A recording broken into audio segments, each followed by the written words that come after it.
Bilis naman ata ng People's Initiative na ito, 210 out of 254 legislative districts ang napapirma nila sa Chacha. Ilan na lang natira? 44 na lang ka-districts ang kailangan nilang magpirma.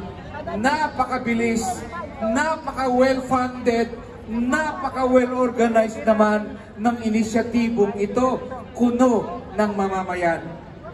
Doon natin narinig na may pinamigay palang 100 pesos.